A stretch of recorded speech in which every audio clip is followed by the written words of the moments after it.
Hello, Sophie. Super pumped to have you here on the show. Welcome to the Close Call podcast. So, I really want to kick this off with a huge, comprehensive introduction about your journey. Tell us about the different things and the different hats you've had. Why did you choose to make these changes, pivots, and how did you get to where you are today? Thank you. Yeah, I'm really excited to be on. I've listened to a couple of the other episodes, and it's a really fun topic. So, I think it's always the easiest thing to talk about yourself, but hopefully we can frame it in a way that's helpful for other people.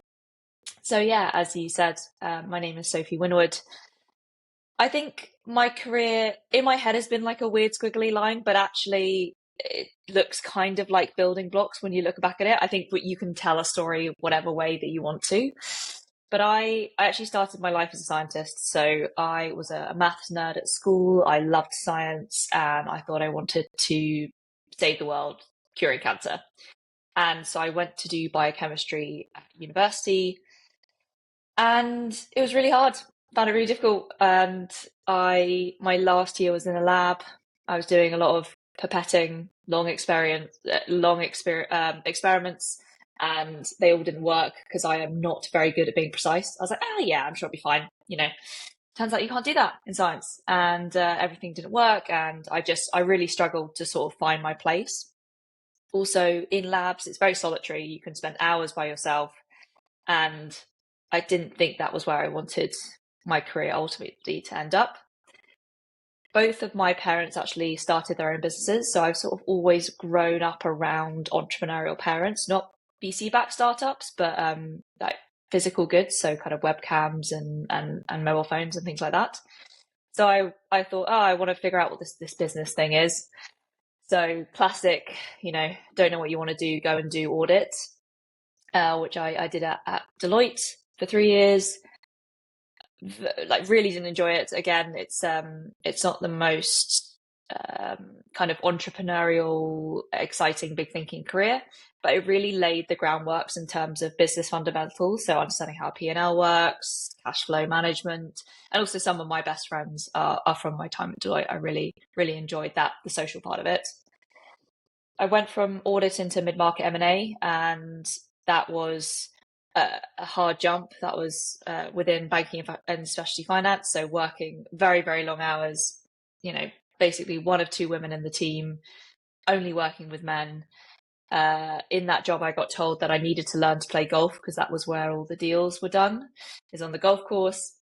But again, it's that time of my career where I was just like, okay, I'm just going to run really hard, work long hours. And it was quite exciting to do M&A deals and see these huge companies being acquired after months and months of work. But I mostly worked on old school insurance companies, insurance brokers. And then I worked on one fintech and one insurtech deal and just thought, okay, this is the future. This is where I want my career to go. Really, people want us to change the world, technology driven. There are women in the team. Oh my God.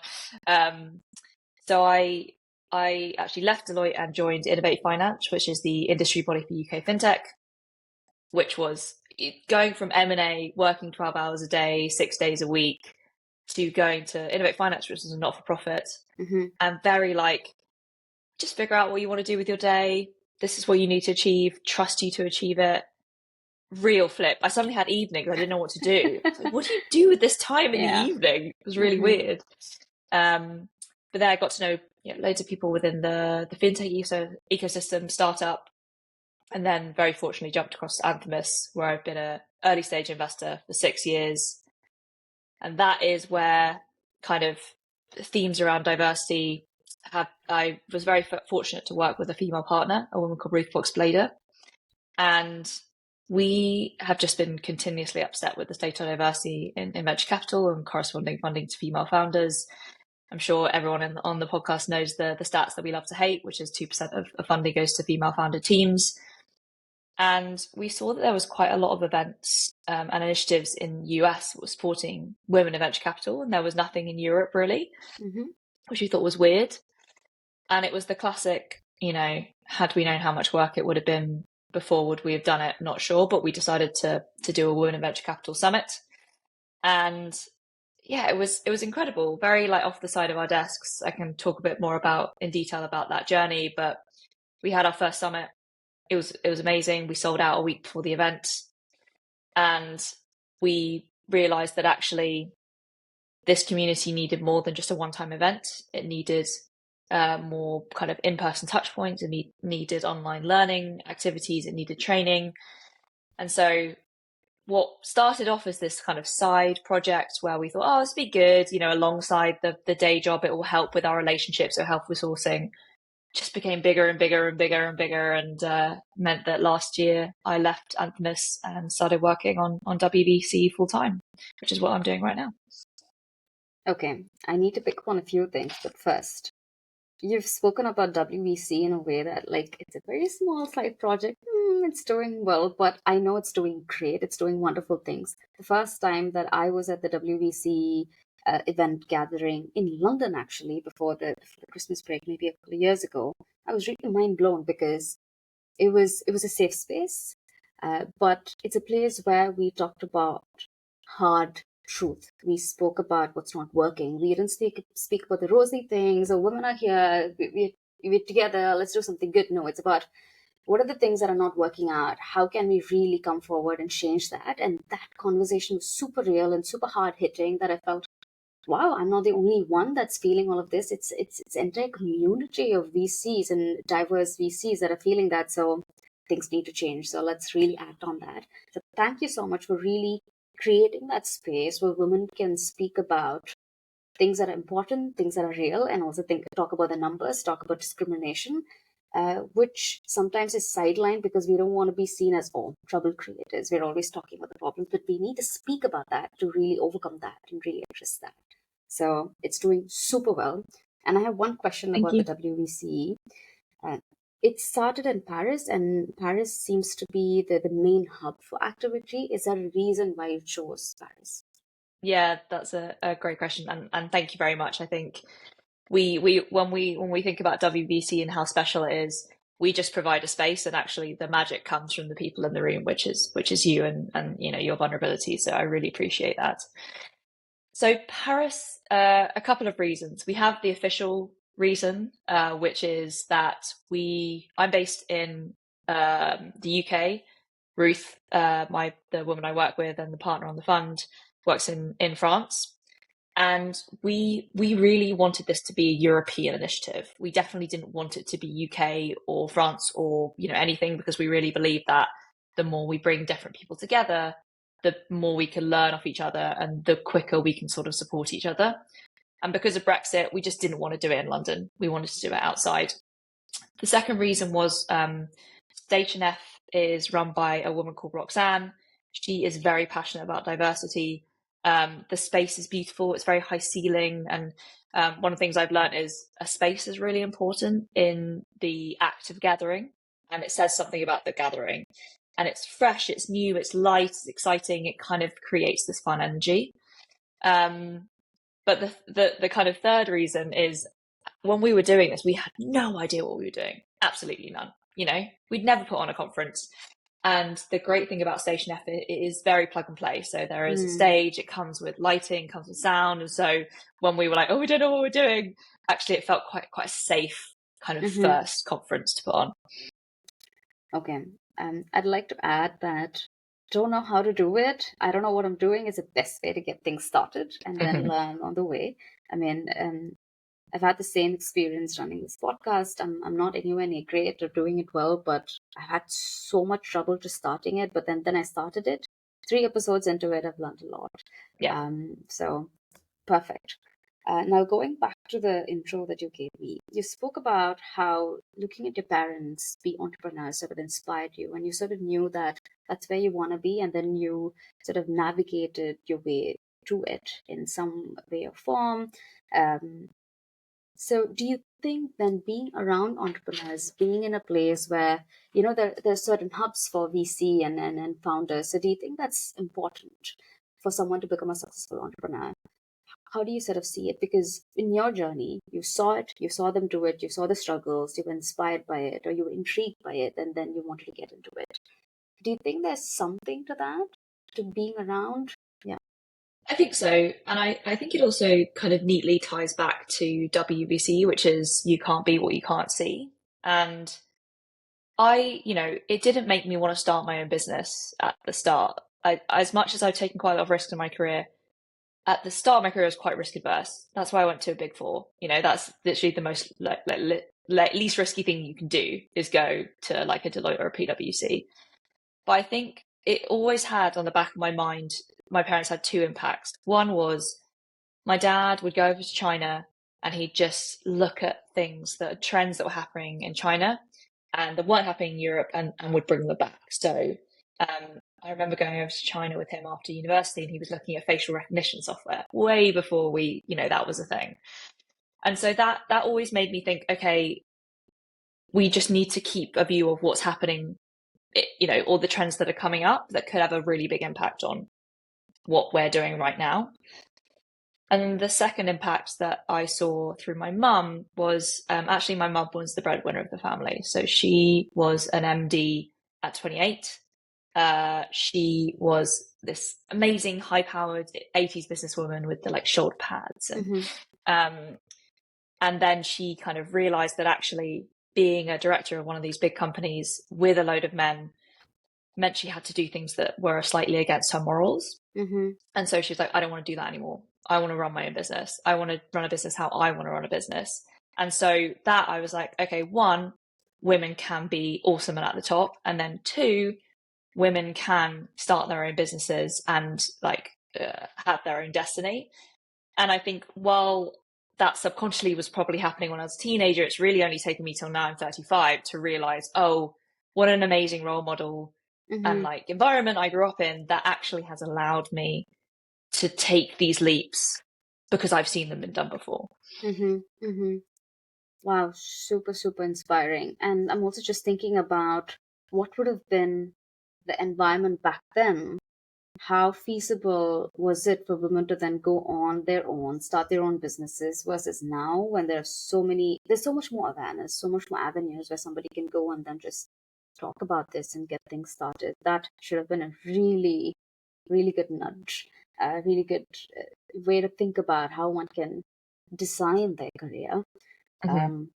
Okay, so the other thing that I want to touch upon is you've done a little bit of the audit on the M&A thing, and you said you sort of learned the fundamentals of business, looking at the P&L, looking at the Excel, looking at the financials. Do you think so? I mean, there's no right way to understand how businesses work. One way is you go to an MBA, one way is you go run your own business and learn it, and then the other way is doing this. So do you think understanding a business from an Excel point of view, and then how is that different from running your own business? Yes, you have the operational experience, but then you gain so much insight by looking at how money flows and where money sits. What are some of those insights that helped you then jump into the VC career and becoming an early stage investor? Yeah, I think so. When I left M&A and I said I wanted to get into venture, they were like, "You are mad," because we work in a world of numbers, and you were going into a world where numbers don't make sense and they don't mean anything, right? So I've invested in pre-seed seed. You'll get a model. The one thing you know for sure about the model is it will be wrong. But I think what it's really helped me with is understanding where that business could get to at one point. And also, I think it's actually more helpful in the post-investment role, where you're helping people figure out the unit economics, you're helping people figure out the drivers of revenue, the drivers of cost, and keeping on top of it. And we had actually a really interesting conversation about the operator VC versus the not operator VC. And I think there are pros and cons to both. If you've been an operator VC, which I believe you have, you understand how you have empathy with the entrepreneur, you understand how the business is being built, you understand that it's so difficult, and you're able to give real life experience of hiring, technology, etc. I didn't have any of that when I started venture, and I had a lot of insecurities around that because founders would be like, well, you don't get it, you haven't been through it. But actually, I think what it allows you to do is take a step back, not get involved operationally in the business, which is absolutely not our job as investors, and say, okay, you've thought about a market this way, but actually this is not really how I think about it. Or I've seen examples of how, companies have thought about a business model in this way, or, this is how they've built up certain types of products or certain types of go-to-market. I think that kind of leads back to there is no correct way to VC. There is no archetype of VC. But you just have to lean into your strengths. And I think where I've found though that strength most helpful is post-investment. Well, very well put. I want to change gears here and then really launch into the meat of the podcast, which is what is that really interesting, difficult challenge that you face in your career? Why is it so important and so pivotal that others have to hear this story? And also tell us, how did you navigate, maneuver it? How did you come out of that challenge and what did you learn from it? I'll leave it to you now. Yeah, so it's such it's an interesting question to reflect on your career, because I'm sure everyone has so many of these points. But I think my most recent one, and the one that seems like this beautiful straight line, easy journey, if you look at the rise of WBCE, anyone would be like, okay, that must have been great. You started it, it got bigger, it got so big you could leave your job. But actually, and for anyone who started a side project, it's a really difficult balancing act that you have to manage. And so when we started it in 2022, again, it was an event. It was very much on the side of our desks. It was quite lucky that at that point, the market had just stopped. So anyone who's in the world of venture and startups, we had this jubilant 2020, 2021, and then everything came crashing down to earth in 2022. But it wasn't bad enough yet. Our portfolio company still had money. So it wasn't bad enough that we were dealing with all the fallout of that. So 2022, if I look back, was a relatively lucky year to start it, because I just had a bit more time, less deals going on, portfolio company's fine. So we started this, and again, it was quite difficult because we're selling something that's never been done before with two people who aren't doing it full time, who'd never done it before. And kind of that journey of, we needed money, right? So you can't do an event, you have to pay a lot of costs up front without getting money. So we went on this fundraising exercise, and we're very fortunate. I've got to shout out to Aaron Archer at Cooley, who just had one conversation, was like, yes, we're supporting you. We'll do whatever, we're really, really excited about it. And also very fortunate that Optimise gave us some money as well, to kind of seed fund it. So supportive environment. But then it is the balancing act of something that you're passionate about. And again, I'm sure you have this with your podcast, right? Which is, you're passionate about it. You want to get out into the world. It's exciting. People are excited about it. It's not your job. It's not your full-time job. And so that continued iteration of, okay, my full-time job that I'm being paid for is very important. And it's a very, very important job. And I have lots of responsibilities, fiduciary to our company and to our LPs.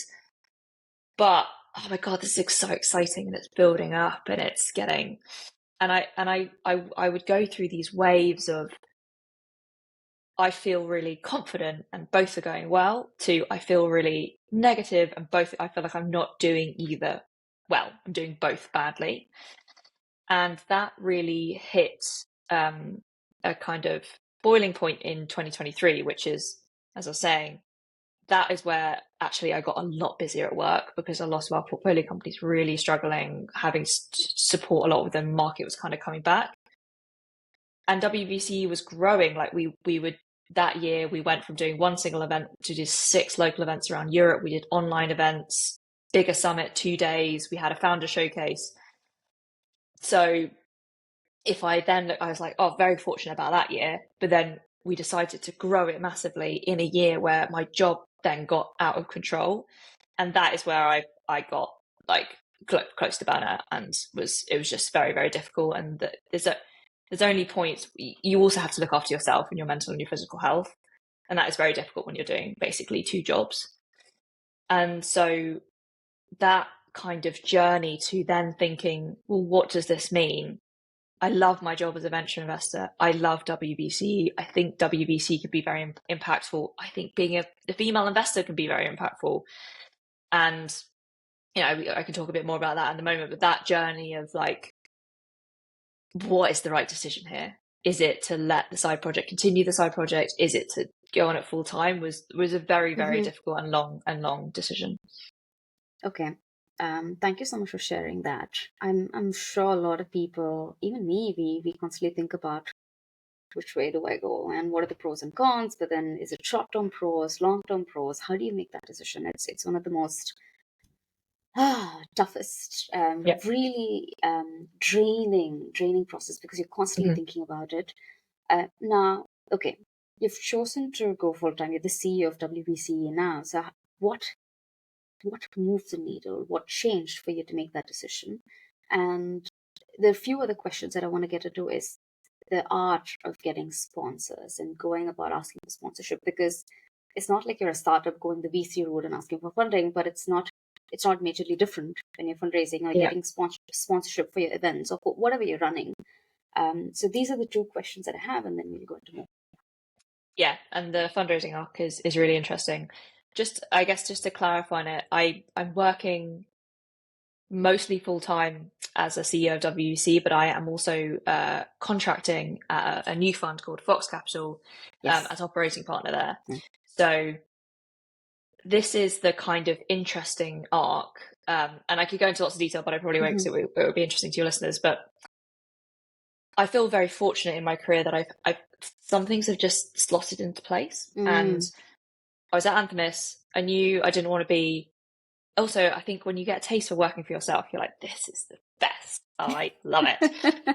freedom, the flexibility. I mean, it's really hard because you have to make decisions by yourself. And sometimes I wish I was like, can someone just tell me what I should do this week? But Ruth, who I was working with, who co-founded WVC with me, also had that feeling of we were just like, we loved working together, we loved working by ourselves, we loved how quick it was, and you just make decisions and you implement it.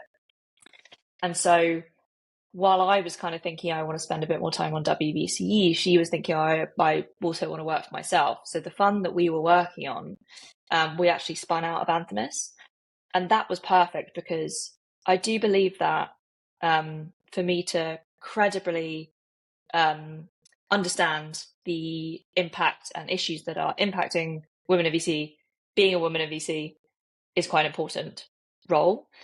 But then doing that, with a partner that I trust and we have such a great relationship and we're continuing working with our portfolio companies has been absolutely incredible. So that is a very fundamental part of my journey, and it de-risks working for yourself because I have other income. And I think that's an important thing, which is it seems like this crazy risky move, especially in the macroeconomic environment that we're experiencing.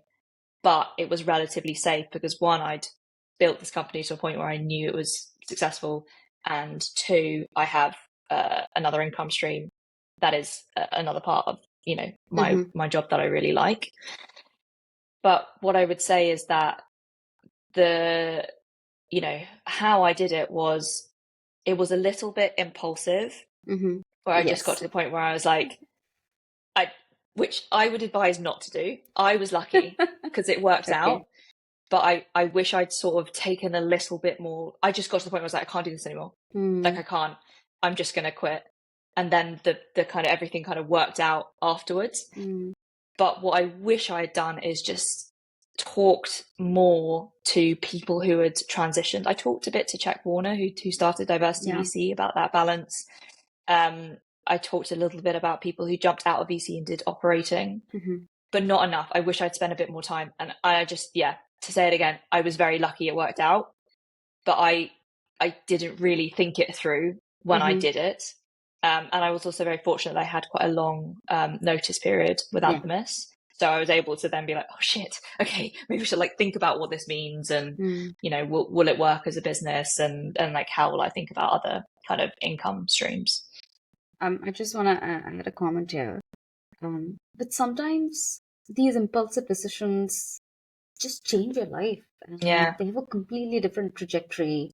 So this is something that I think about in my life, and I think about, okay, so what is the outcome that you want? How do you really want to live your day? But then if you wanted that outcome and you wanted to keep the input the same, you're not going to get that different outcome. So you need to change something. You need to mix it up. What's the magic? So these leaps of faith and these jumps, I think sometimes lead you to a place where you couldn't have imagined without having had that jump. And I think just to that point, as you get older, my mum always used to say, listen to your gut. And I always used to say that is BS. I don't understand what you mean by that. No, I want to analyze all the data and make sure I made the right decision. And as I got a bit older, like, you do kind of know, actually, weirdly. You do sort of feel it. You're like, this feels uncomfortable, but it's a different type of uncomfortable when it feels wrong. And I definitely, even though I felt really uncomfortable and stressed, it didn't feel wrong. And so that is always my kind of guiding light. Super. So the second part of the question, which is the fundraising sponsorship strategy, how did you learn that? Because I feel like it's sales, it's an art, it's being present and speaking, blowing your own trumpet loudly, Mm-hmm. but doing that for a cause and then bringing everyone else to believe in that cause. So how does that happen? How does that work? Yeah, and I've got to give a massive shout out to Ruth here, who is a sales monster. She is incredible. I am your classic British woman who finds it quite uncomfortable to ask about money. I can get you to that point where you feel really excited. My ability to close is terrible. So I think we made a really good team in that. But just to kind of take back some from practical things that we did, which was such a learning for me. The first was, again, this is a trend of like, it may look more risky than it is, but when I was working at Innovate Finance, they run this, the Innovate Finance Global Summit. So I was very fortunate to go and sort of, I'd seen from afar what that journey looked like, but I'd go to them, I'd, nick their decks and I'd sort of see the flow of what that is. So one is like, and my dad always says this, if you can copy someone, do it. Like, don't reinvent the wheel. So just making sure that you've got something that, or some examples of what this looked like. The second thing was relationship. So all of our first sponsors are people that we knew from our previous life. So Ruth and Aaron from Cooley had a relationship that went really back. I went back to Deloitte and had a good relationship there. They knew me. And that's kind of were our first great conversations. And then the third one, which I had no idea before I did this, which Ruth again was very integral, was we were doing all this kind of having conversations. And then Ruth said, brand is so important in this. We need a lovely cover scheme. She actually has a local artist where she lives in France, and we using some of her artwork. You can see it on her website. It's beautiful. And we got a website, and that changed everything. We were like banging down on doors forever, and then we had this beautifully designed website, and suddenly people could see it, could believe it, and that's when we started to convert things. So I think the analogy is like, fake it till you make it look like you've got a You've already 20 made person it. Yeah. Exactly, you've got a 20 person team behind you. And I loved it when people would say like, oh, should I get in touch with your customer service, like who's your sponsorship team? Like, that's exactly what you need to make things look professional, even when it's just you on the side of your desk. Super interesting. Very cool to really think about what are the markers, what do people want to see to make that decision, and then that brand presence, just having really cool website that works can really move the needle when someone's making a decision about where do I allocate money, where do I allocate my budget for this year. Very interesting.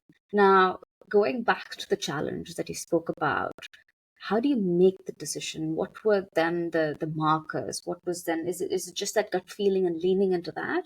Or did you also see, okay, so there was this notice period, you already see some traits of or pointers on, okay, WEC is really becoming something big, it's making money, it's getting trust and momentum for people.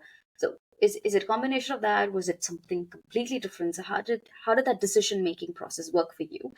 How did it happen then, and how do you then go on to make new decisions? Yeah, I think there are three sort of big areas that I think impact the decision for me. One was the trajectory of the business. So we had done our first summit. It was incredibly successful. We sold out a week before the event. We hadn't even released the agenda, and the energy in the room was unlike anything else. And that was really great. And then we had, off the back of that, we had this WhatsApp group that then evolved into this amazing community. We now have 900 women in our community. And we had sponsors emailing us saying, we want to get involved again. What do we do? We want to increase our membership. So at that point, I could just see, okay, there's a need for this. And it's going in the right direction. It's kind of going like that, and everything's going in the right direction. Revenue, members, interest. So that's the kind of first thing, which is like stability and direction of the business, which makes you feel comfortable and excited. The second thing was the feeling in myself, which was, when you're working for someone else, it can be great. It can be, you find a great boss, you find a great company, and you'll feel very kind of happy and motivated. But something changed in me when I started operating, where it was like something was unlocked. I had this fire that I hadn't had in a while, and I really enjoyed.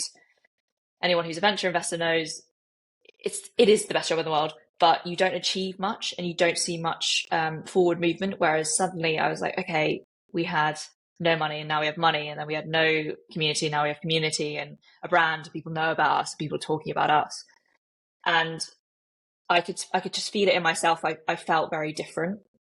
That's the second thing. And then the third, I think almost most important thing, which I hope will always continue to drive me, is I was seeing day in, day out the impact that we were having in the industry, and people were reaching out to me and saying, I didn't feel part of the industry until I came to one of your events, or I learned so much, or I connected, and that, you get some of that through venture. And I think investing in companies that are the future of, what the products will buy, the places will work, is really, really important. I also feel a great responsibility as a female investor, because I do invest in more women. I don't have to, I just do, to kind of help that path. But I think there was this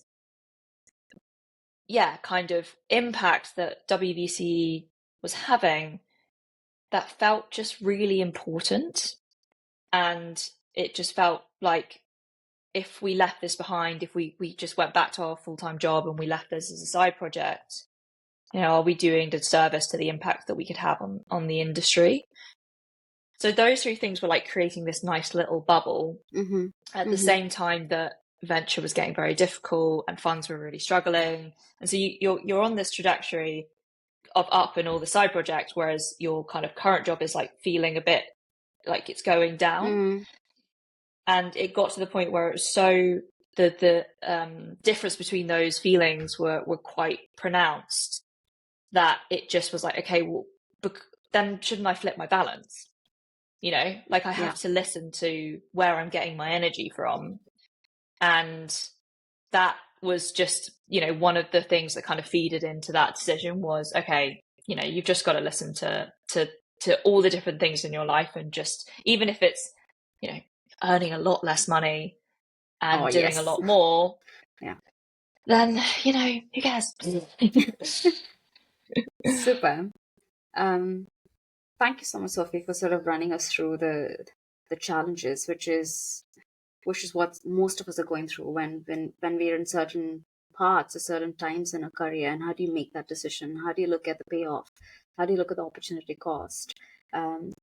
I wanna touch upon two different areas that are very different, but also on a slight tangent. Is the first thing is, you've been on a lot of boards, and I've seen your career, and I've asked you for advice when I was entering the VC world. How does one create a board where you're not just talking about all the rosy things, where you're not scared of stepping into someone else's toes, or sometimes I feel a board meeting can be, no one wants to walk on eggshells, so just talking about, oh, good things, okay, fine, bye. But that's not productive. That's not useful for anyone. So how do you manage a good board meeting, and what should founders, when they're thinking about setting up their boards after their seed funding, what should they keep in mind? What are the top three things, or a few things that they should pay attention to? Yeah, really great question. And thank you for bringing this up, something I'm really passionate about. And slight plug, but WVC just launched its first board training product, because I really believe, and should be for everyone, not just women, but we're starting with women because they're great. Yes. They deserve it. But yeah, I think boards can be an incredible catalyst and super helpful, and they can be massively detrimental and a time sap. And that is all about how you think about them and how you set them up front. So I will always have a conversation with my founders right up front, which is, this board, we all have the responsibility to do the best thing that is right for the company. So that is long-term strategic decisions that put the business in the right place. We're not going to go into operational. That is not our job. We're not going to talk about the intricacies of the business. That's your job. And we talk about these two hats that a founder's wears the operational hat, and it wears the director hat. Operational hat, what are we doing? It could be 3 months, 6 months out, but really executing on a plan. Put the director hat on. Where is this business in 3, 5, 10 years? And how do we make decisions now that continues to build shareholder value so that we get, the exit that we all want? So that kind of helps frame it. And the second thing is, because of that, take the operator hat off. The reporting stuff is great. We all need to understand where the business is to be able to make decisions about the future. We do not need to walk slide by slide on everything that's happened. We are future gazing. We are not past gazing. Mm. And that is, I feel like I'm banging my head on the wall sometimes about those things. Do not talk through the slides. That's just, you assume red. That's our job. If it's not, you can shout at us. Assume red. And then what are the 1, 2, 3 things that are most important to the business right now, that are the biggest unlock, and how can we help you? Because we're there to help. We're not, and that's the other thing is, I think investors can seem scary on a board because they will come there thinking, I'm going to protect my investment.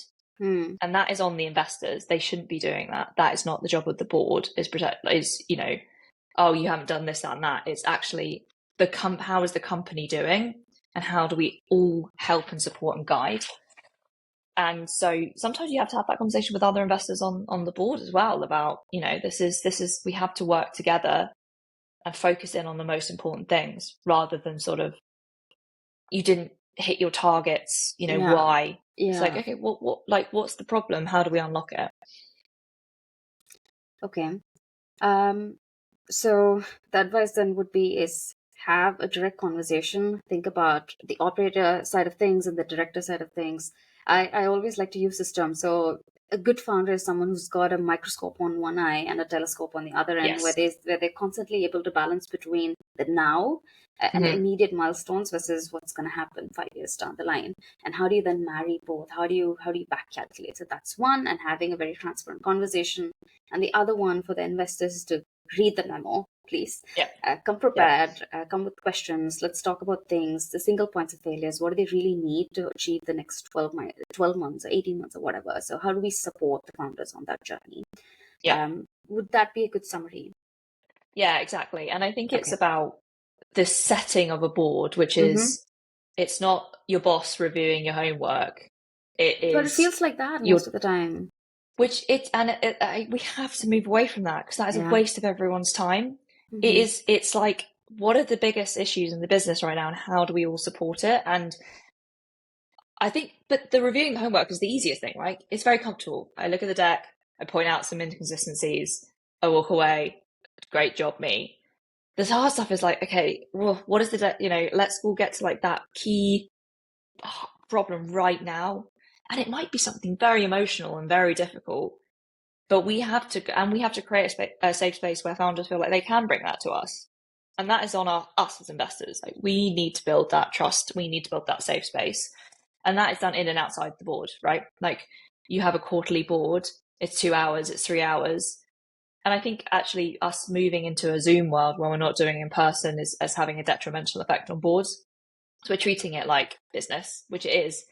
But there is a social aspect to it where you get to know the team, you get to know the founders, the team might tell you something that the founder hasn't told you. And, you just feel like you get a bit deeper. And I think that's really important. And then the other thing is really important is you're not friends with the founder. this is also a business relationship. And so like holding them to account and bringing them up when they're not being responsible for the company, when they're not reporting on the investor consent items that you've agreed in the term sheet and in the docs. So just really being, and that's why I think this course that we've done is it drills in the governance stuff, which people are not taught about. Yeah. And that is the really serious stuff when you get into an insolvency matter. You personally as a director could get sued if you have been seen to not be upholding governance and best practices. So having an intricate knowledge of what that is and your roles and responsibilities and your legal obligations is also something I think us in the industry have we just forgotten about, and it's really important. Absolutely. Okay, so the last question for me is someone entering the VC world. Let's say if they've had a few years or whatever, operator, NBB, consulting experience, or investment banking experience. Now they're trying to get into the VC world. What should they optimize for? Because one advice is, VC doesn't pay so well, but optimize on the carry. But then I'm constantly thinking about the present value of money and how long does one stay in a career. So how should one think about getting in as an associate? What should they optimize for? Yeah, I definitely don't think you should optimize for carry, because it's very rare that you get carry as an associate. And also, I stayed at Optimise for 6 years, but I do think it is beneficial as an associate to move around quite a lot, because VC is so different, and you have the funds that are founder first and will have one meeting and invest, and then you have the funds that will have to understand the market size and the economics, and you don't know what you're going to love and what you're good at until you're in it.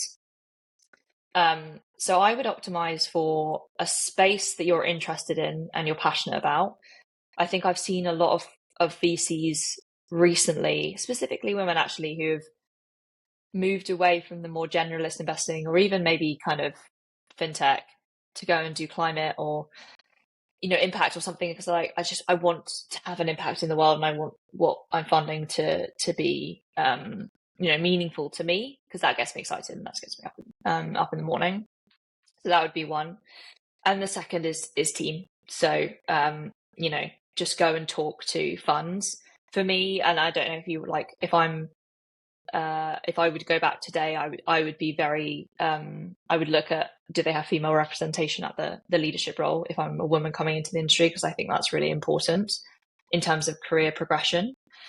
And then the third one is not necessarily specifically what are you optimizing for personally, but again, like cheeky plug, but I do think networking community is important. So VCs are amazing and so lovely and so giving with their time. Is go and talk to a load of people and get their insights, but also connect with them on a personal level, because they're the people that you're going to be talking to when things are getting tough, not necessarily people in your fund. Funds are small, everyone's time poor, there's no real time for mentoring, coaching and sponsoring, etc. So you have to get that from the industry. And that is what in my career in VC, I would optimize that, because that has just been, the most helpful thing, I think. I couldn't agree more. The last bit, especially creating your own community of close community of trusted people where you can really ask for advice, and then a larger, much bigger community where you go for deals, where you go for crowdsourcing some sort of advice or data, whatever it is. So I think that really is your asset in a very formative years of your VC career is the relationships and the people that you meet and how close they are with you. Super nice. The last part of the conversation today is productivity hacks and tools. We've spoken about the balance. So how do you strike that balance? Do you use some tools? Do you have some mental models or frameworks that really help you keep sane? Yeah, I think that was one of the biggest challenges when I transitioned from VC to operating and like starting your own business versus working for someone else, is how to spend your time, because you can spend it on anything, and you have to just be so careful that you just don't spend it on the stuff that is fun and not the stuff that is impactful to the business. So when I started, it was very just whatever call was in my diary, whatever I felt like working on, like it was just it was a mess basically. And then so I was like, okay, this is not the answer. So I went and spoke to like loads of people that I knew, and operators, coaches, and I was like, how do I do this? What's better? How do I structure this better? And they're not the most, ground changing hacks, but for me, the biggest thing was just keeping a ruthless to-do list. So really everything, even if you like have a shower thought or sort of something, a follow-up from call, just everything goes on a to-do list. And so that just kept me so balanced, and you can move up and down in terms of priorities. The second thing is, so we have top line goals for the organization, just have them on a sticky note on your laptop. Like, these are the 4 top line goals. And then you can put your task into, does this fall into one of your top line goals? And then if it doesn't, like, it moves to the bottom of the list. Really, you should only be doing things that are in support of your top line goals. The third thing was, in VC, I was just used to being on the phone all the time. And you might do some work in the evening, but you can't really do that when you're operating. You have to work during the day. And so blocking out in my calendar what I'm actually doing. So first half of the day, I'm sending follow-ups to sponsors. Second half of the day, I'm drafting an email to attendees. That has been really helpful. But also realizing that you have no idea how long stuff will take. And so just being very kind to yourself on, okay, you thought that was going to take half an hour, it's taken an hour and a half. Redo it. I know there's some good tools like Motion that works for that. I just do it in Google Calendar, and then I use Notion as my kind of working kind of schedule to do app. The other thing that I've really started to do is scheduling personal admin time, because I think when you're working and you're driving in your own business, you can really lose that, and it's really important to keep on top of that. And then the third thing that I or whatever number I'm on, that has been actually really helpful for me is thinking about your return on energy. So if it's like return on energy. Yes, return on energy. Okay. So if there's a task that gives you energy and like it's high critical, so high energy, high critical, then that's the sort of thing that you kind of focus, enjoy, try and optimize for that. If it gives you energy but it's not critical, just plan for them, give commitments, but don't have to be on it. If it drains your energy but are highly critical, either you just do it or you delegate. And that has been so helpful for me, is the just do it thing. And then anything where I'm like, I can delegate it, I'll delegate it. And then drains energy and is not critical, then say no. You have this beautiful gift of a no, and you can use that. And so just being a lot better at saying no when it doesn't fall into those quadrants. Thank you so much, Sophie. I think I've learned a lot from this conversation, and I would love to insert all the links and the courses that have been launched into the description, so anyone that's listening to this conversation can then go and check that out. Really, really grateful for the time that you've spent with me and the podcast today. Really appreciate it. No, thank you. And thank you for your thoughtful questions. It made for a great conversation.